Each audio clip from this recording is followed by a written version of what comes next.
Okay guys, it's here, my brand new laptop, the Lenovo G70-80. Now, as you can see behind me, I am a PC enthusiast. I love PC gaming, things like that, but I need a laptop for my couch, so I wanted a big screen. I used lots. I have dual monitor setup here, but I could use a quad monitor setup, to be honest.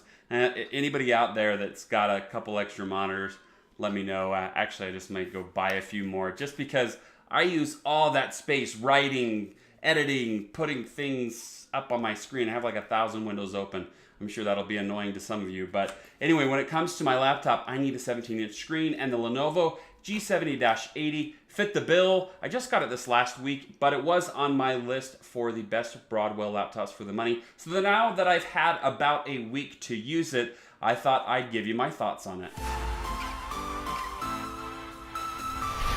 Before I get into kind of my hands-on review portion of this video, I just wanted to talk about the model comparison. The Lenovo G70-80 has 5 different models that you can purchase. I went with the 80FG005BUS model, and one of the reasons I did that is that it's available from $779 to $849. If you enter through the student portal, you can get about $20 to $40 off, and sometimes it comes on sale. So if you notice a different price on the Lenovo.com website, that's why. It's because sometimes it comes on their sales. But when I got it for $779, and it was only $20 more than the GUS model, but it had 8 gigs more of RAM. 8 gigs of RAM, 20 bucks. I do that every single time. Really, either one of these models are pretty fantastic in terms of their performance and their price compared to other models on the market.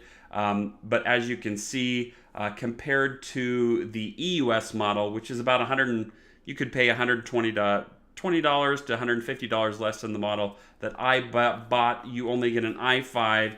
You get a you don't get a solid state drive. You get 8 gigs of memory, but you don't get the dedicated graphics card and the GeForce 840M. So to me, that was worth the price, mainly because of, believe it or not, the 8 gigabyte solid state drive might seem like a little thing, but that actually enables you to use Intel's smart response technology that will give you your hard drive a little bit more like solid state drive like performance. And considering that I was going to go buy a 128 or 256 gigabyte solid state drive to completely remove the hard drive in the first place, you know what, this was a good compromise and seemed well worth the money. In addition, I do some light gaming, including Hearthstone. If you guys play games, you could do like a Hearthstone, a Minecraft, Dota 2, League of Legends, Diablo 3. Lots of games out there that you can still play with a dedicated graphics card like the 840M. Okay, I'm not sure if you can see it in the camera, but the Lenovo G70-80 kind of has a stainless steel feel to it on the outside. Very easy to get fingerprints on. So caution, if you're someone that doesn't want to have to worry about getting fingerprints on your laptop, then not such a great thing. Hey, that's the price we pay for having something that looks cool, but may not be so practical in terms of staying clean. Opening the laptop up, as you can see, it has a huge screen. I have to move this up just to be able to see the entirety of it. But I want to talk about the trackpad and the keyboard. The trackpad is offset to the left.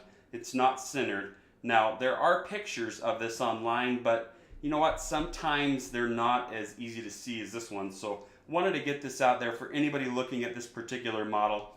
I would rather they just center it. I don't know why companies don't just center the trackpad, but seems to be something that a lot of them do. Now the keyboard itself is, you know, it's pretty average in terms of its size. It looks like they used the same model that they probably used on their 15-inch keyboard. If I could have larger keys, I would take them. I'm 6'4", I have big hands, but I don't think that's going to be a complaint for many. Taking a look at the front of the screen again, I actually turned the laptop off in this video because I wanted to just show you about how long it takes to start up.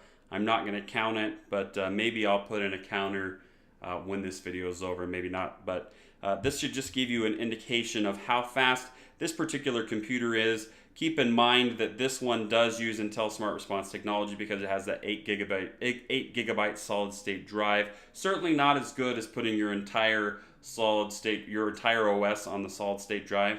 but pretty good option as well. I'm not exactly sure how it affects the boot time, but it certainly affects the opening of a lot of the programs that I use regularly. So here's a look at just about how fast it is to start up.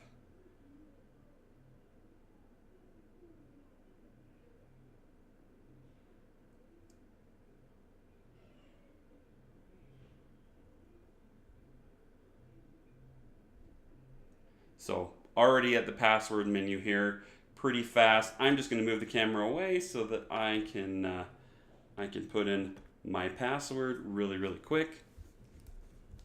I know that none of you would ever take my password, but you know, I just thought I would to do that. So this is a Windows 8 based computer, and as such it does have Windows 8, but I really like kind of the new updates that they've put on Windows 8 because it's so easy to get to the desktop option. I use Start as Back on my own PC, certainly something that you can install here for Windows 8 or for Windows 10. But as you can see, the startup time is definitely not annoying like it is on a lot of other laptops that I've had.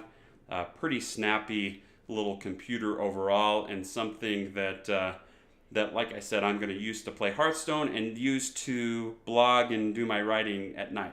Okay, like I said, just a small little video, but overall I like the Lenovo G70-80 so far. Again, I've only had it about a week. You can take that for what it's worth. I've had stuff that I really like after a week that I hated after a year, but so far it seems very snappy. The Intel Smart Response technology so far means that I don't have to purchase a separate solid-state drive, something that I thought for sure that I was going to have to do with this model. I don't know why manufacturers don't just give us 128 gigabyte solid-state drive or 256 gigabyte solid-state drive. I'd much rather have that than a 1 terabyte hard drive in just about any situation. We have cloud storage, we have external hard drives. I'd rather have that. But you know what? In these less expensive laptops, under $1,000 that aren't the Ultrabooks, you just don't get that solid state drive option. Overall, again though, I'd give it 4 out of 5 stars. Probably one of the better options though that we even have on the market. So other than a few complaints that I have myself and that it gets dirty pretty easy, it's going to be my laptop that I'll use probably for the next 3 or 4 years.